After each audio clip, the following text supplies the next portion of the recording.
में चुनावों की तैयारियों में जुटा है। अब बिहार से काबा गर्ल नेहा राठौर ने भी इस बात का विरोध कर दिया। और ये जो चुनाव आयोग है, उसे बिहार की साक्षरता दर के आंकड़े नहीं मालूम है क्या? 61% साक्षरता दर वाले प्रदेश में ऐप से वोटिंग करवाने का मतलब समझते हैं? ये सीधा सीधा लोकतंत्र पर डकैती की व्यवस्था बनाई जा रही है। लेकिन हमें वोट जो है वो क्यों दिलवाना है मशीन से या ईवीएम से? उनसे डिजिटल ट्रांजैक्शन पर बात किया गया तो उन्होंने कहा कि कौन करेगा डिजिटल ट्रांजैक्शन। चुनाव आयोग एक फैसला लेता है और चुनाव आयोग का कहना है कि ये एक सुधार प्रक्रिया का हिस्सा है। चुनाव आयोग बिहार में चुनावों की तैयारियों में जुटा है और उसने एक फैसला किया है कि इस बार बिहार में मोबाइल ऐप के जरिए भी लोग वोट डाल सकेंगे। फिर क्या था, चुनाव आयोग ने यह बात कही और तमाम विपक्षी पार्टियों ने इसका विरोध शुरू कर दिया। विपक्षी पार्टियों से होता हुआ यह विरोध अब बिहार से काबा गर्ल नेहा राठौर ने भी इस बात का विरोध कर दिया है। अब सवाल है कि इलेक्शन कमीशन कह क्या रहा है, इलेक्शन कमीशन करना क्या चाहता है। जो तमाम मीडिया अखबारों में आप देखेंगे हेडलाइन जिसमें कहा गया है कि Bihar announces India first e voting through mobile app, how does it work. उसके अलावा एक और जब हेडलाइन आप पढ़ेंगे, Bihar becomes first state to allow voting via mobile phone app. दरअसल अधिकतर मीडिया हाउसेज और उनकी रिपोर्ट जब आप पढ़ेंगे इस खबर के बारे में तो ये पॉजिटिव लगेगी, लेकिन जब आप नेताओं को सुनेंगे, जब आप इस फैसले के आलोचना के हिस्से में जाएंगे तो आपको यह लगेगा कि इसमें तो सब कुछ खराब है, इससे तो देश का लोकतंत्र खतरे में आ जाएगा और कहीं ना कहीं वोट को मैनेज करने की कोशिश की जा रही है। अब सवाल है कि जिस तरह से देश का सुप्रीम कोर्ट एक संवैधानिक संस्था है, देश में संसद एक संवैधानिक व्यवस्था है, उसी तरह से देश का चुनाव आयोग भी एक संवैधानिक संस्था है। ये बात और है कि पिछले कई सालों से जब भी देश में चुनाव होते हैं या फिर मतदाता सुधार के में आगे अगर चुनाव आयोग बढ़ने की कोशिश करता है तो चुनाव आयोग एक आसान पंचिंग बैग हो गया है। कोई भी सीधे मुंह चुनाव आयोग के काम, उसके कंडक्ट पर सवाल उठा देता है और ये लगातार हो रहा है। और ये बड़ी सीधी बात है कि एक बात जब पब्लिक डोमेन में बार बार बोली जा रही हो, नेताओं के एक समूह द्वारा लगातार बोली जा रही हो, पिछले कई सालों से जब वही बात दोहराई जा रही है तो कहीं ना कहीं लोकतंत्र में ऐसा हो जाता है कि जनता के एक वर्ग में ऐसा जरूर आता है कि क्या चुनाव आयोग कॉम्प्रोमाइज्ड हो गया है, क्या चुनाव आयोग निष्पक्ष चुनाव नहीं करा पा रहा है। जबकि दर्शकों बात यह है, जो इसके ऐतिहासिक तथ्य हैं वो ये, चुनाव आयोग हमेशा से सुधार की प्रक्रिया समय समय पर करता रहा है और वो समय के हिसाब से, साल के हिसाब से अलग अलग तरीके के रहे। 21वीं सदी में हम लोग हैं, इस लिहाज से ये मोबाइल ऐप का सुधार ठीक वैसे देखिए जैसे आजकल अगर आपको डिजिटल बैंक में खाते खोलने हैं तो बैंक खाता खोलने के लिए आपको बैंक जाने की जरूरत नहीं है, वेरिफिकेशन आपके मोबाइल पे हो जाता है और वो वेरिफिकेशन भी फुल प्रूफ होता है। कई बार ओटीपी आता है, कई बार आपको आपके पहचान पत्र मोबाइल पर कैमरे के सामने दिखाने पड़ते हैं, आपको सीधे रह के फोटो खिंचाना पड़ता है, कई बार बकायदा वीडियो कॉल पे बातचीत होती है। कहने का मतलब ये है कि अगर कोई व्यवस्था जब भी लागू होती है उसके कुछ लोग विरोध में खड़े होते हैं और उसके अपने कुछ तर्क होते हैं। अब सवाल है कि जब नेहा सिंह राठौर कुछ कह रही हैं, आलोचना कर रही हैं, वो क्या कह रही हैं वो सुन लेते हैं। राजधानी दिल्ली समेत देश के ज्यादातर हिस्सों में नालों की सफाई हाथ से कराई जाती है, लेकिन देश भर में वोट ईवीएम मशीन से डाला जाता है। जहां मशीनों की जरूरत है वहां रस्सी और बाल्टी देते हैं और जहां कागज मुहर और बैलेट बॉक्स देना चाहिए वहां ईवीएम से चुनाव कराया जाता है। ऐसे में ताजी खबर यह है कि चुनाव आयोग बिहार चुनाव में ऐप से वोटिंग कराना चाहता है और मोबाइल ऐप की शुरुआत भी की जा रही है, जिसकी मदद से बिहार के लोग बिना वोटिंग सेंटर पर गए भी वोट डाल सकेंगे। ईवीएम क्या कम था जो अब ऐप भी लॉन्च करेंगे? पूरी दुनिया के देश मूर्ख हैं क्या जो अभी भी बैलेट पेपर से वोट करवाते हैं, और आप बढ़ के आधुनिक हो गए हैं जो मशीन और ऐप से चुनाव कराएंगे। सुन के बड़ा हाईफाई लग रहा होगा ना कि अरे गजब, अपना बिहार भी अब भौकाली बन गया है, घर बैठे वोट करेंगे, एकदम बिग बॉस की तरह, एकदम ड्रीम 11 वाला फील मिलने वाला है ना। बिहार के मतदाताओं कान खोलकर सुन लीजिए, आप लोग अगर इस चमक धमक के चक्कर में पड़े और मोबाइल से वोट डालने की हिमाकत किए तो वही हाल होगा जो लॉटरी जीतने के नाम पर आपके तमाम साथियों के साथ हुआ है, फ्रॉड। समझे ना। आपने नेहा को सुना। नेहा का कहना है कि नालों की सफाई आज भी आदमी खुद करता है, मशीनों से नालों की सफाई नहीं हो पा रही है, लेकिन हमें वोट जो है वो क्यों दिलवाना है मशीन से या ईवीएम से। आगे वो कहती हैं कि अब चुनाव आयोग 61% साक्षरता दर वाले बिहार में ऐप से वोटिंग करवाना चाहता है। जब ये लाइन मैंने पढ़ी तो मुझे एक बयान याद आया, पी चिदम्बरम का वो बयान जब देश में यूपीआई और डिजिटल ट्रांजैक्शन पर बात हो रही थी। उस दौरान पी चिदम्बरम ने देश की संसद में क्या कहा था वो आपको सुनना चाहिए। वो सुनकर शायद आप नेहा की ये जो लाइन है कि जिसमें वो कह रही है कि 61% साक्षरता दर वाले बिहार में ऐप से वोटिंग करवाना चाहता है, वो पहले बयान सुनिए। Go to your village fair, buy potatoes and tomatoes and pay 7 rupees 50 paisa by a credit card. What will the poor lady do? Does she have a POS machine there? Is it connected to a electricity source? Is there Wi-Fi there? Is the internet working there? Do you know that every village has got a village fair? In my part of the country, the village fair takes in turns. Monday in this village, Tuesday in the next village, Wednesday in that village. All over India. That is where you bring your produce and sell. Vegetable, fruit, baskets, toys, plastic. You bring it and sell. You think all of them should have a POS machine in their hand? What kind of a false picture that you're present? Don't even try to defend demonetization. ये वो दौर था जब UPA शासन में P Chidambaram मंत्री थे, उनसे डिजिटल ट्रांजैक्शन पर बात किया गया तो उन्होंने कहा कि कौन करेगा डिजिटल ट्रांजैक्शन। सब्जी बेच रहा आदमी कहां से डिजिटल ट्रांजैक्शन करेगा, उसको तो आता ही नहीं है। और आज दुनिया में यूपीआई में भारत ने दुनिया में झंडे गाड़ दिए हैं। हमारा यूपीआई का जो सिस्टम है वो दुनिया के कई देश वो इंटरफेस इस्तेमाल करना चाहते हैं, वो भारत से सीखना चाहते हैं। रोज भारत में यूपीआई का ट्रांजैक्शन इतना है कि किसी छोटे देश की इकोनॉमी या पाकिस्तान जैसे देश की बात करें तो भारत का आम नागरिक अपने फोन पे पेटीएम के वॉलेट से रोज पाकिस्तान जैसी इकोनॉमी को इधर से उधर कर देता है डिजिटल ट्रांजैक्शन में। तो इसलिए जब नेहा ये कह रही हैं कि भाई 61% साक्षरता वाले लोग कहां से मोबाइल ऐप से करेंगे, तो इसका ये होता है कि जब भी चुनाव आयोग कोई सुधार प्रक्रिया को लागू करता है तो इसकी एक्सरसाइज भी की जाती है। वो जिन लोगों के लिए ये व्यवस्था की जाती है उन तक ये बात पहुंचाई जाती है, उसमें जो भी जरूरत ट्रेनिंग होता है ये सब किया जाता है। आगे नेहा लिखती हैं कि ये वोटों की खुली लूट का इंतजाम है, ये लोकतंत्र की तबाही का उत्सव है।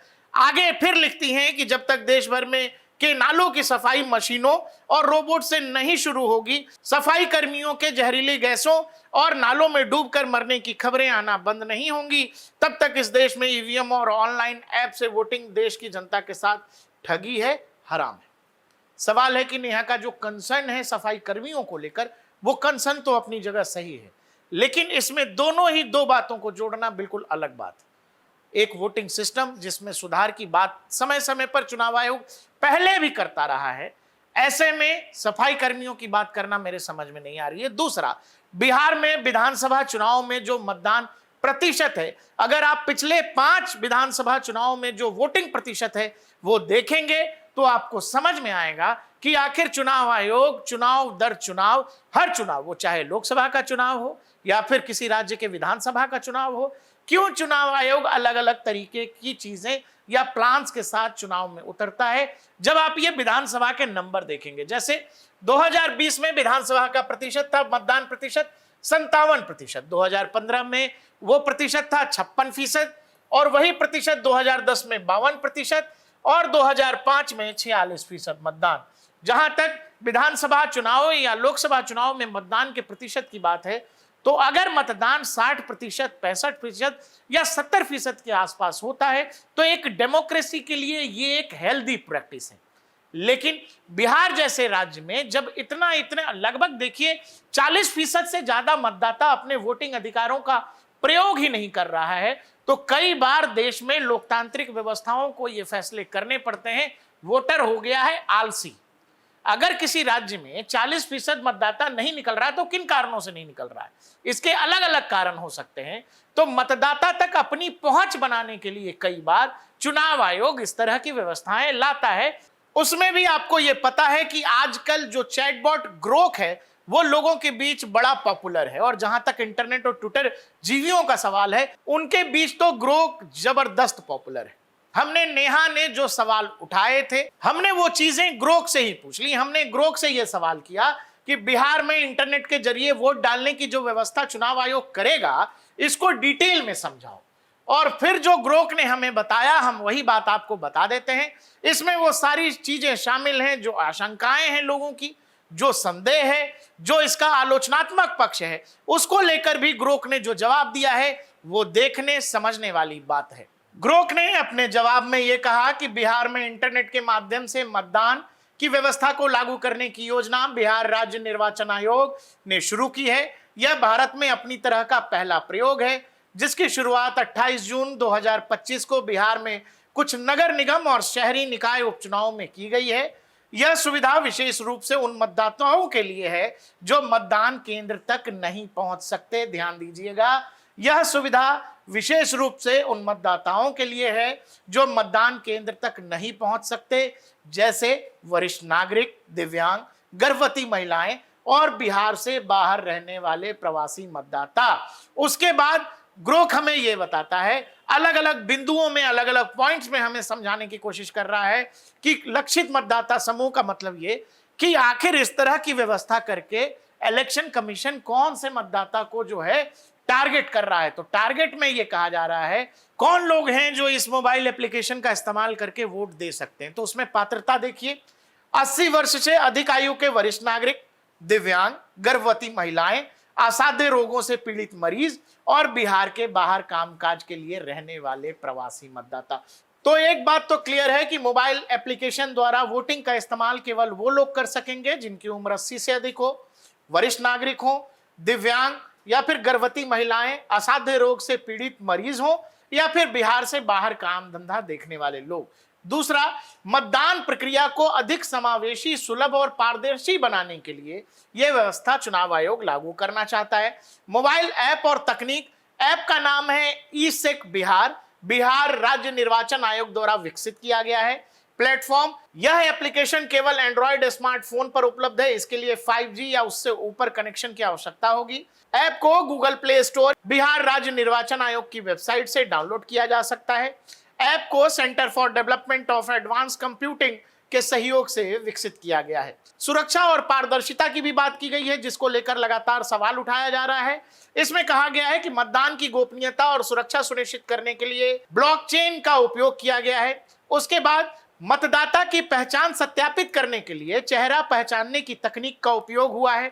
उसके बाद वोट पूरी तरह से इनक्रिप्टेड होते हैं, जिसमें डेटा सुरक्षित रहता है। मतदाता डिजिटल बैलेट पर अपनी पसंद की पुष्टि देख सकता है, जैसे कि वीवीपैट मशीन में होता है। मतलब अगर डिजिटली कोई वोट करता है तो उसने किसे वोट किया है वो भी उसको वहां पर दिखाई देगा, जैसे वीवीपैट मशीन में दिखाई देता है। एक मोबाइल नंबर से केवल 2 पंजीकृत मतदाता ही लॉगिन कर सकते हैं। प्रत्येक मतदाता का EPIC number voter ID card के माध्यम से सत्यापन होगा। का मतलब जिस भी व्यक्ति का इपिक नंबर, जो वोटर आईडी नंबर है, उस पर जो फोटो है उसी फोटो से मिलान होगा और फिर आदमी का चेहरा मिलता जुलता होगा तो वो वोट दे सकेगा। मतदाताओं को ई-सेक बिहार ऐप डाउनलोड करना होगा और अपने मतदाता सूची में दर्ज मोबाइल नंबर से पंजीकरण करना होगा। एक बात का ध्यान रखिएगा, इस सुविधा का इस्तेमाल या इस एप्लीकेशन का इस्तेमाल बिहार के हर वोटर के लिए नहीं है। या तो आपकी उम्र 80 साल से ज्यादा है, या तो आप चल सकने में असमर्थ हैं, दिव्यांग हैं, आप गर्भवती महिलाओं के लिए यह सुविधा है, आप कोई गंभीर बीमारी से ग्रसित हैं और मतदान केंद्र नहीं जा सकते हैं, या तो आप अप्रवासी हैं, आप देश से बाहर रहते हैं, तो ही आप इस एप्लीकेशन का इस्तेमाल कर सकते हैं। मतदाता ऐप में ई वोटिंग पंजीकरण विकल्प चुनकर अपनी पहचान सत्यापित कर सकते हैं। पहला प्रयोग इस एप्लीकेशन का ऑलरेडी, जिसको पायलट प्रोजेक्ट कहते हैं, हाल फिलहाल में वहां के निकाय चुनाव में इसका इस्तेमाल हो गया है। 28 जून 2025 को बिहार में 6 नगर पंचायतों, पूर्वी चंपारण, रोहतास, पटना आदि और 28 जिलों की 48 नगर निकायों में 51 सीटों के उपचुनाव में ई वोटिंग लागू की गई थी। 70% मतदाताओं ने ई वोटिंग का उपयोग किया, जबकि 54% मतदान केंद्रों पर वोट डाला गया। कुल मिलाकर 82% मतदान दर्ज हुआ। पूर्वी चंपारण के पकड़ी दयाल की विभा कुमारी देश की पहली व्यक्ति बनी जिन्होंने मोबाइल के माध्यम से वोट डाला। प्रत्येक बूथ पर कुल मतदाताओं के 10% लोग ही, जो मतदाता सूची में सीमा है कि हर वोटिंग बूथ पर 10% से ज्यादा लोग जो इसके लिए एलिजिबल हैं, वो कौन लोग हैं मैंने बता दिया, उसमें केवल 10% ही वोटों का प्रयोग ऑनलाइन हो सकता है। जिनके पास स्मार्टफोन नहीं है वो बिहार राज्य निर्वाचन आयोग की वेबसाइट के माध्यम से ही वोटिंग कर सकते हैं। यह सुविधा ऐच्छिक है, यानी केवल पंजीकृत और इच्छुक मतदाता ही इसका उपयोग कर सकते हैं। अगर आपको लगता है कि आपको मतदान केंद्र जाना है तो आप बिल्कुल जाइए।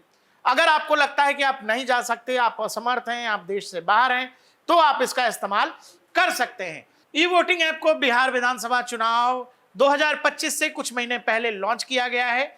हालांकि अभी तक यह पूर्ण रूप से स्पष्ट नहीं है कि यह सुविधा विधानसभा में चुनाव में लागू होगी या नहीं। यदि सब कुछ ठीक रहा तो विधानसभा चुनाव में भी मतदाता घर बैठे वोट डाल सकते हैं जो इसके लिए एलिजिबल हैं। कुछ लोगों को बिहार में जो साक्षरता दर है उसको लेकर चिंता है कि लोग आखिर इसका इस्तेमाल मोबाइल ऐप के जरिए करेंगे क्यों, क्योंकि बिहार में जो साक्षरता दर है वो करीब 61 से 70 के बीच है। कम होने के कारण कुछ जो ट्विटर उपयोगकर्ता हैं, जो ग्रोक बता रहा है, उन्होंने चिंता जताई है, लेकिन आयोग जागरूकता अभियान चला रहा है। जो चिंता नेहा सिंह राठौर जता रही हैं उसी पर ग्रोक जवाब ये दे रहा है कि चुनाव आयोग लगातार लोगों के बीच जागरूकता अभियान चला रहा है। ग्रामीण क्षेत्रों में 5G कनेक्टिविटी की कमी को देखते हुए वेबसाइट के माध्यम से वैकल्पिक वोटिंग की सुविधा दी गई है।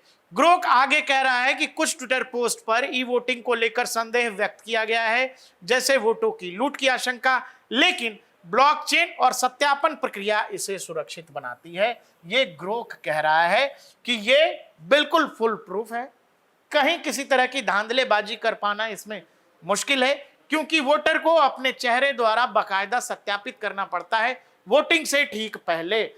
तो आपने देखा कि तमाम नेता या फिर नेहा सिंह राठौर बिहार चुनावों को लेकर जो चुनाव आयोग तैयारी कर रहा है या जो कुछ सुधार की प्रक्रिया लागू करना चाहता है उसको लेकर जिस तरह की चिंताएं चाहे विपक्षी नेताओं की हो या फिर नेहा सिंह राठौर की हो, इस पर हमने ग्रोक से सवाल पूछा था और ग्रोक ने जो जवाब दिया है उससे यही निष्कर्ष आ रहा है कि वो सब कुछ बिल्कुल फुल प्रूफ है। चुनाव आयोग बकायदा इसकी ट्रेनिंग लोगों तक जाकर के दे रहा है, जबरदस्त प्रचार प्रसार हो रहा है और ऐसा नहीं है कि बिहार का हर वोटर मोबाइल से वोट कर सकता है। इसके लिए आपका एलिजिबल होना जरूरी है। वही मतदाता उस एप्लीकेशन का उपयोग कर सकते हैं जिनके लिए ये एप्लीकेशन बनाया गया है। तो सवाल है कि क्या ये सब कुछ जानबूझकर किया जा रहा है, क्योंकि चुनाव आयोग अब ऐसा लगने लगा है कि चुनाव आयोग के खिलाफ कोई भी आएगा कुछ भी बोल करके चला जाएगा और चुनाव आयोग कभी कोई एक्शन तो लेता ही नहीं है। तो क्या यही कारण है कि कोई भी आता है और देश की सबसे बड़ी लोकतांत्रिक व्यवस्थाओं में से, संस्थाओं में से एक चुनाव आयोग, जो ये तय करता है कि देश का हर चुनाव पारदर्शी हो, लोकतांत्रिक तरीके से हो, उसी पर लोग सवाल उठाने लगते हैं।